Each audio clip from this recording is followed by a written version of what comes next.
ចាជម្រាបសួរបងប្អូនទាំងអស់គ្នាថ្ងៃនេះជួបជាមួយនាងខ្ញុំទៀតហើយចាជួបជាមួយក្នុងកម្មវិធីមុខម្ហូបហ្នឹងគឺមានឈ្មោះថាស្លខ្ទិះត្រពាំងជាមួយនឹងស្លឹកញចា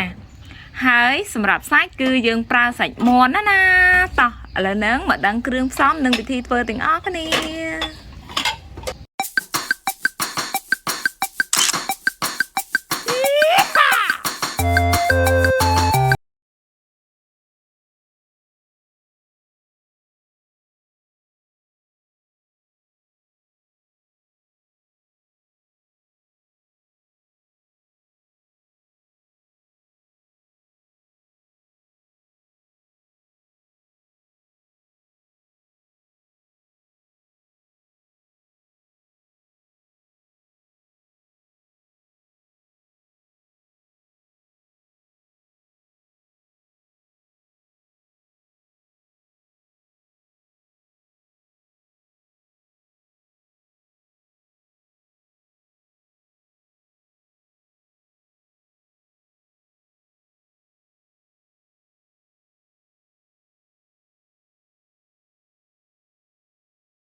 ចាគ្រឿងបុករបស់យើងហ្នឹងគឺយើងត្រូវការហាន់នៅស្លឹកគ្រៃគឺយើងហាន់នៅរាងច្រើនបន្តិចមកព្រោះថាយើងប្រើត្រពាំងប្រើអីចឹងរាងច្រើនអញ្ចឹងណាគ្រឿងគឺត្រូវច្រើនដែរ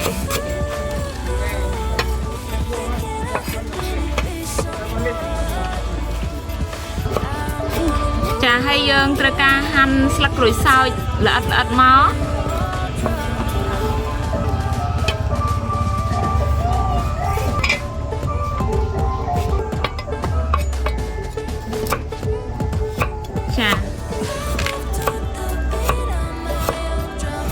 គឺយើងហាន់រំដេង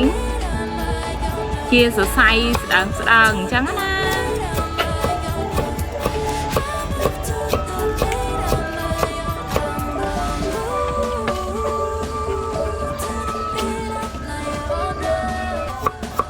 ល្មៀតគឺយើងហាន់ដូចគ្នាណាគឺយើងកោសសំបកឲ្យស្អាតរួចហើយទើបយើងហាន់ស្ដើងមក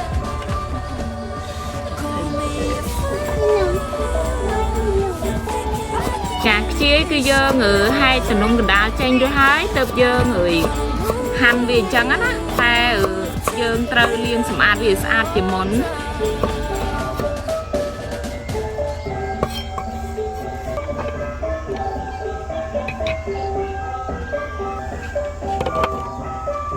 ខ្ទឹមសអូខេណាអូខេចាគឺខ្ទឹមក្រហមគឺយើងបកអញ្ចឹងណាម្ទេសចានេះគឺម្ទេសផ្លោកក្រៀមណាគឺយើងត្រូវការយកមកចិញ្ច្រាំ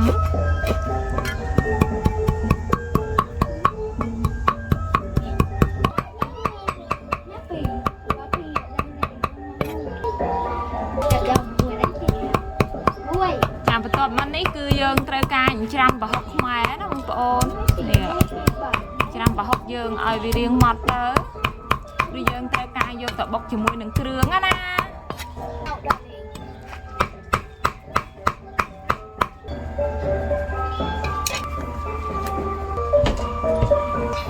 ចាឥឡូវហ្នឹងគ្រឿងបុករបស់យើងគឺយើងរួចត្រៀមរួចរាល់អស់ហើយឥឡូវហ្នឹងគឺយើងចាប់ផ្ដើមបុកតែម្ដងណាចាគឺយើងចាប់ផ្ដើមដាក់គល់ស្លឹកគ្រៃដែលយើងហាន់ហើយដាក់ចូលមកស្លឹកក្រូចសើចខ្ទឹមសខ្ទឹមក្រហម រំដេងល្មៀតខ្ជាយនិងម្ទេសចាគ្រឿងបុករបស់យើងគឺងាយបងប្អូននេះតបមកគឺយើងត្រូវការបុករហូតទាល់តែម៉ត់ណាចាគ្រឿងរបស់យើងរៀងបុកម៉ត់ប៉ុណ្្នឹងហើយគឺយើងចាប់ផ្ដើមដាក់ប្រហុកខ្មែររបស់យើងចូលតែម្ដងចាគ្រឿងយើងច្រើនណាដល់ពេលអញ្ចឹងគឺយើងប្រើប្រហុករៀងច្រើនបន្តិចឲ្យវារៀងចាស់ប្រហុកទៅឆ្ងាញ់ណាបងប្អូនចា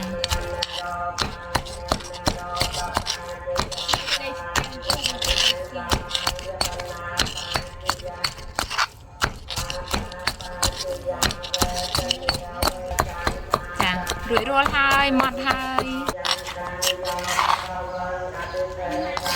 ចាគ្រឿងរបស់យើងគឺបុករួចរាល់អស់ហើយចាឥឡូវនេះគឺយើងចាប់ផ្ដើមកាត់សាច់មាន់របស់យើងកាត់ជាដុំណាចា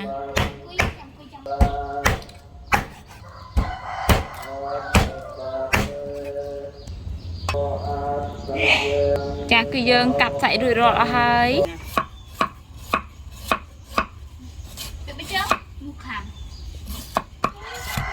ចាសម្រាប់តាពាំងបើយើងពេញចិត្តជារបៀបម៉េចក៏បានដែរណាចា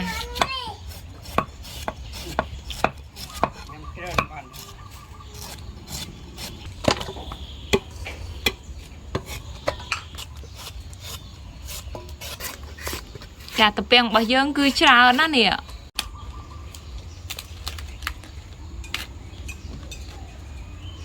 ចានេះគឺស្លឹកញយើងគឺយើងហែកយកទៅក្នុងកណ្ដាលចេញណា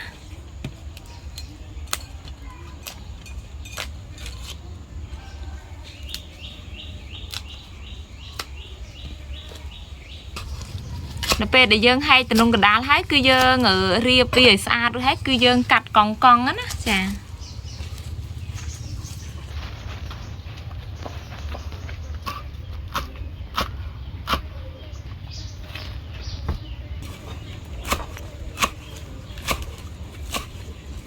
ចានេះស្លឹកញ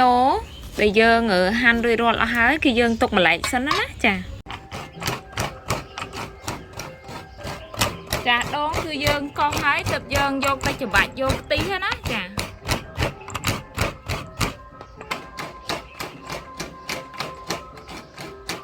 ឥឡូវហ្នឹងគឺដល់ពេលចម្អិនហើយប្រកាត់ភ្លើងអស់ណាចាគឺយើងដាក់ខ្ទះរហូតទាល់តែរៀងក្តៅទើបយើងដាក់ខ្ទិះរបស់យើងចូលចានេះក្បាលខ្ទិះហ៎បងប្អូនខ្ទិះដើមគឺយើងដាក់ចូលល្ងាស់វាសិនអញ្ចឹងណាហើយយើងគ្របវាសិន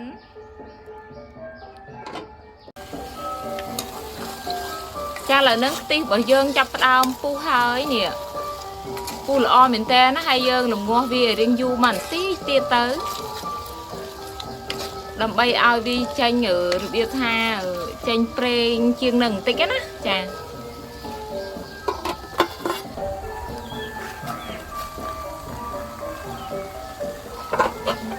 ខ្ទិះរបស់យើងរៀងឡើងអញ្ចឹងហើយនេះគឺឡើងខាប់ថលរបៀបហ្នឹងហើយគឺយើងចាប់ដើមដាក់គ្រឿងចូលណា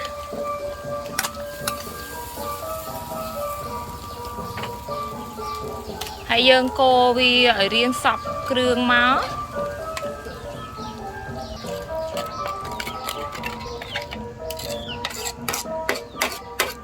ចានៅពេលហ្នឹងគឺយើងចាប់ដើមដាក់ម្ទេសក្រហមចូលទៅណាឬមួយយើងចង់ដាក់ម្ទេសក្រហមមុនគ្រឿងក៏អត់បញ្ហាដែរក្នុងចំណុចហ្នឹងព្រោះយើងកូរដូចតែគ្នាទេណាចា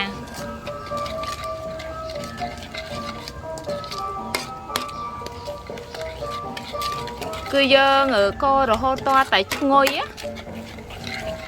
នៅពេលដែលខ្ទិះនិងគ្រឿងរបស់យើងចូលជាតិគ្នាបានល្អឈ្ងុយប៉ុណ្្នឹងហើយទើបយើងចាប់ផ្ដើមដាក់នេះសាច់របស់យើងចូលបើយើងប្រើត្រីអណ្ដែងក៏បានដែរណាតែថ្ងៃនេះស្លខ្ទិះហ្នឹងគឺខ្ញុំប្រើជាប្រភេទសាច់មាន់ណាបងប្អូននេះគឺយើងកូរវាឲ្យវាចូលគ្រឿងអញ្ចឹងមកចាហើយយើងចាប់ផ្ដើមដាក់ស្ករគឺខ្ញុំប្រើស្ករត្នោតហ្នឹងហើយខ្ញុំប្រើតិចទេអត់ប្រើច្រើនទេព្រោះថាខ្ញុំប្រើជាប្រភេទតាពាំងហ្នឹងគឺខ្ញុំប្រើតាពាំងផ្អែមណាចាបន្ទាប់មកនេះគឺ ដាក់ប៊ីចេងមកចុងលព្រាអញ្ចឹងមកអំបិលគឺយើងត្រូវការប្រើអំបិលផងដែរដើម្បីឲ្យវាធ្ងន់គ្រឿងណាចាម្សៅស៊ុបរ៉ូឌីចាគឺយើងប្រើទឹកត្រីដូរវេកមុនធ្លាក់អញ្ចឹងណាដល់ពេលអញ្ចឹងប្រើវេកឆាម្ដងនេះគឺយើងកូរទៅកូរមកឲ្យគ្រឿងដែលយើងដាក់ហ្នឹងគឺវាចូលគ្រឿងគ្នាបានល្អចានៅពេលដែលវារៀងកោកទៅគឺយើងចាប់ផ្ដើមដាក់ខ្ទិះចុងរបស់យើងចូលទៅមួយជ្រោយអញ្ចឹងមកចាហើយយើងប្រើខ្ទិះកំប៉ុងយើងអត់មានខ្ទិះចុងខ្ទិះអីទេគឺយើងដាក់ទឹកជាណាបងប្អូនចាឥឡូវហ្នឹងគឺយើងគ្របទុករហូតទាល់តែមាន់របស់យើងហ្នឹងឆ្អិន 90% អញ្ចឹងណាចាគ្របទុកសិនចាសាច់ហើយនឹងគ្រឿងរបស់យើងគឺចូលជាតិគ្នាបានល្អហើយសាច់មាន់របស់យើងចិត្តឆ្អិនខ្លាំងហើយវាឆ្អិនប្រហែលជា 90% ណាហើយឥឡូវហ្នឹងគឺយើងចាប់ផ្ដើមដាក់បន្លែចូលទៅចាបន្លែរបស់យើងហ្នឹងគឺត្រពាំងហើយសូមបញ្ជាក់ថាត្រពាំងហ្នឹងគឺត្រពាំងផ្អែមខ្ញុំអត់បានយកទៅលំងាស់ស្ងោរអីជាមុនទេណាហើយខ្ញុំចិត្តមកគឺខ្ញុំដាក់អញ្ចឹងតែម្ដងបើបងប្អូនមានត្រពាំងព្រៃឬក៏ត្រពាំងស្រុកដែលយើងចង់ធ្វើអញ្ចឹងបងប្អូនចាំបាច់ត្រូវតែស្ងោរវាដើម្បីឲ្យវាចេញជាតិហាងសិនណា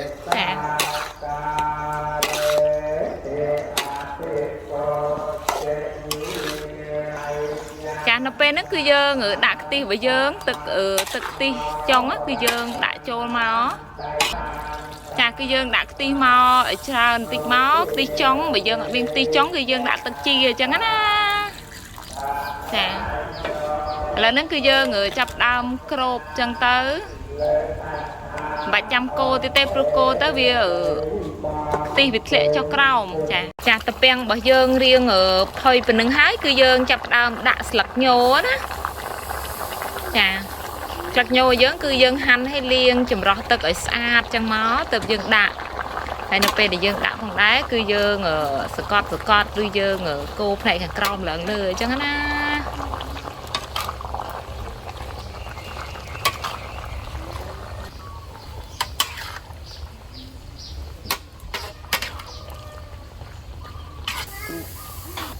ចាឥឡូវហ្នឹងគឺយើងគ្របទុកសិនចាស្លខ្ទិះត្រពាំងជាមួយនឹងស្លឹកញរបស់យើងគឺឆ្អិនហើយឥឡូវហ្នឹងគឺយើងចាប់ផ្ដើមដាក់ចុះណា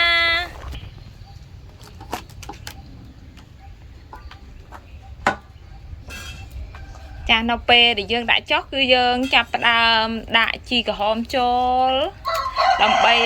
បង្កើនឲ្យវាមានរសជាតិឆ្ងាញ់ហើយឈ្ងុយទៀតណាចាឆ្ងាញ់ទៀតហើយបងប្អូននេះស្លហ្នឹងឃើញតែអញ្ចឹងឯណារសជាតិកប់សេរីដូងមួយផ្លែឡើងធំបងប្អូនចានេះស្លខ្ទិះស្លឹកញត្រពាំងចាបងប្អូនណាខ្លះដែលគាត់អត់ដែរញ៉ាំស្លខ្ទិះស្លឹកញលាជាមួយនឹងត្រពាំងបងប្អូនចាបងប្អូនអាចសាកល្បងធ្វើតាមរសជាតិឆ្ងាញ់សាហាវតែម្ដងចាំវីដេអូនេះគឺជួបផ្សាយជូនជាពិសេសសម្រាប់បងប្អូនដែលចូលចិត្តត្រពាំងនិងចូលចិត្តខ្ទិះណាចាបងប្អូនមកញ៉ាំបាយជាមួយគ្នាបងប្អូនណាខ្លះដែលគាត់អត់ទំនេរធ្វើណាចាមកញ៉ាំបាយជាមួយគ្នាឆ្ងាញ់កប់សេរីតែម្ដងចាបងប្អូនកុំភ្លេចណាជួយ Subscribe ផងដើម្បីលើកទឹកចិត្តហើយខ្ញុំនឹងបន្តធ្វើវីដេអូល្អៗទៀតដើម្បីបង្ហាញអរគុណជម្រាបលាបាយ